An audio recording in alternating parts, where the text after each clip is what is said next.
Hello നമസ്കാരം കൂട്ടുകാരെ.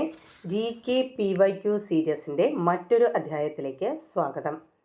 ചോദ്യം എന്തായിരുന്നു? ഏതു വർഷമാണ് ആത്മീയ സഭ രൂപീകരിച്ചത്? ഏതു വർഷമാണ് ആത്മീയ സഭ രൂപീകരിച്ചത്? 1815. ആത്മീയ സഭ സ്ഥാപിച്ചത് രാജാറാം മോഹൻ റോയ് ആണ്. ആത്മീയ സഭ സ്ഥാപിച്ചത് ആരാണ്? രാജാറാം മോഹൻ റോയ്. വർഷം 1815. എവിടെയാണ്? കൊൽക്കത്തയിലാണ്. രാജാറാം മോഹൻ റോയ്ക്ക് രാജ എന്ന വിശേഷണം നൽകിയത് അക്ബർ ഷാ സെക്കൻഡ് ആണ്. രാജാറാം മോഹൻ റോയ്ക്ക് രാജ എന്ന വിശേഷണം നൽകിയത് അക്ബർ ഷാ സെക്കൻഡ്. ബംഗാളിലെ കൊൽക്കത്ത ആസ്ഥാനമാക്കിയാണ് ആത്മീയ സഭ സ്ഥാപിച്ചത്. ബംഗാളിലെ കൊൽക്കത്ത ആസ്ഥാനമാക്കിയാണ് ആത്മീയ സഭ സ്ഥാപിച്ചത്. ആത്മീയ സഭയുടെ ഭാഗമായി ദാർശനിക വിഷയങ്ങളിൽ സംവാദങ്ങളും ചർച്ചകളും നടത്താറുണ്ടായിരുന്നു. ആത്മീയ സഭയുടെ ഭാഗമായി ദാർശനിക വിഷയങ്ങളിൽ സംവാദങ്ങളും ചർച്ചകളും നടത്താറുണ്ടായിരുന്നു. സ്വതന്ത്രവും കൂട്ടായ ചിന്തയും സാമൂഹിക പരിഷ്കരണവും പ്രോത്സാഹിപ്പിക്കാനും ആത്മീയ സഭ നേതൃത്വം നൽകി. സ്വതന്ത്രവും കൂട്ടായ ചിന്തയും സാമൂഹിക പരിഷ്കരണവും പ്രോത്സാഹിപ്പിക്കുവാനും ആത്മീയ സഭ നേതൃത്വം നൽകി. 1815 ആത്മീയ സഭയുടെ അടിത്തറ കൊൽക്കത്തയിലെ ആധുനിക യുഗത്തിൻ്റെ തുടക്കമായി കണക്കാക്കപ്പെടുന്നു. 1815 ആത്മീയ സഭയുടെ അടിത്തറ കൊൽക്കത്തയിലെ ആധുനിക യുഗത്തിൻ്റെ തുടക്കമായി കണക്കാക്കപ്പെടുന്നു.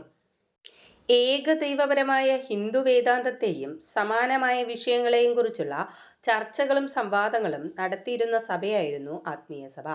ഏകദൈവപരമായ ഹിന്ദു വേദാന്തത്തെയും സമാനമായ വിഷയങ്ങളെയും കുറിച്ചുള്ള ചർച്ചകളും സംവാദങ്ങളും നടത്തിയിരുന്ന സഭയായിരുന്നു ആത്മീയ സഭ. 1870 പൂനെ സാർവജനിക് സഭ സ്ഥാപിച്ചത് മഹാദേവ് ഗോവിന്ദ റാനഡെയാണ്. 1870 പൂനെ സാർവജനിക് സഭ സ്ഥാപിച്ചത് മഹാദേവ ഗോവിന്ദ റാനഡെ. ഹിന്ദു മഹാസഭയുടെ സ്ഥാപകനാണ് മദൻ മോഹൻ മാളവ്യ. ഹിന്ദു മഹാസഭയുടെ സ്ഥാപകൻ മദൻ മോഹൻ മാളവ്യ.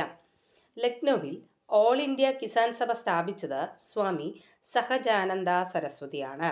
ലക്നൌവിൽ ഓൾ ഇന്ത്യ കിസാൻ സഭ സ്ഥാപിച്ചത് സ്വാമി സഹജാനന്ദ സരസ്വതി. ഓക്കെ, അപ്പോൾ ഇത്ര പോയിന്റ്സ് കിട്ടിയെന്ന് തന്നെ കരുതുവാണ്. ഒന്നുകൂടെ റിവൈസ് ചെയ്യാം. ഏതു വർഷമാണ് ആത്മീയ സഭ രൂപീകരിച്ചത്? 1815. എവിടെയാണ് സ്ഥാപിച്ചത്? കൊൽക്കത്തയിൽ. ആരാണ് സ്ഥാപിച്ചത്? രാജാറാം മോഹൻ റോയ്. രാജാറാം മോഹൻ റോയ്ക്ക് രാജ എന്ന വിശേഷണം നൽകിയത് ആരാണ്? അക്ബർ ഷാ സെക്കൻഡ്. ബംഗാളിലെ കൊൽക്കത്ത ആസ്ഥാനമാക്കിയാണ് ആത്മീയ സഭ സ്ഥാപിച്ചത്. ആത്മീയ സഭയുടെ ഭാഗമായി ദാർശനിക വിഷയങ്ങളിൽ സംവാദങ്ങളും ചർച്ചകളും നടത്താറുണ്ടായിരുന്നു. സ്വതന്ത്രവും കൂട്ടായ ചിന്തയും സാമൂഹിക പരിഷ്കരണവും പ്രോത്സാഹിപ്പിക്കാനും ആത്മീയ സഭ നേതൃത്വം നൽകി. 1815 ആത്മീയ സഭയുടെ അടിത്തറ കൊൽക്കത്തയിലെ ആധുനിക യുഗത്തിൻ്റെ തുടക്കമായി കണക്കാക്കപ്പെടുന്നു. ഏകദൈവപരമായ ഹിന്ദു വേദാന്തത്തെയും സമാനമായ വിഷയങ്ങളെയും കുറിച്ചുള്ള ചർച്ചകളും സംവാദങ്ങളും നടത്തിയിരുന്ന സഭയായിരുന്നു ആത്മീയ സഭ. 1870 പൂനെ സാർവജനിക് സഭ സ്ഥാപിച്ചത് മഹാദേവ ഗോവിന്ദ റാനഡെയാണ്. ഹിന്ദു മഹാസഭയുടെ സ്ഥാപകനാണ് മദൻ മോഹൻ മാളവ്യ. ലക്നൌവിൽ ഓൾ ഇന്ത്യ കിസാൻ സഭ സ്ഥാപിച്ചത് സ്വാമി സഹജാനന്ദ സരസ്വതിയാണ്. ഓക്കെ, അപ്പോൾ ഇത്രയും കാര്യങ്ങൾ, ഇത്രയും പോയിന്റ്സ് ക്ലിയർ ആയി എന്ന് തന്നെ കരുതുവാണ്.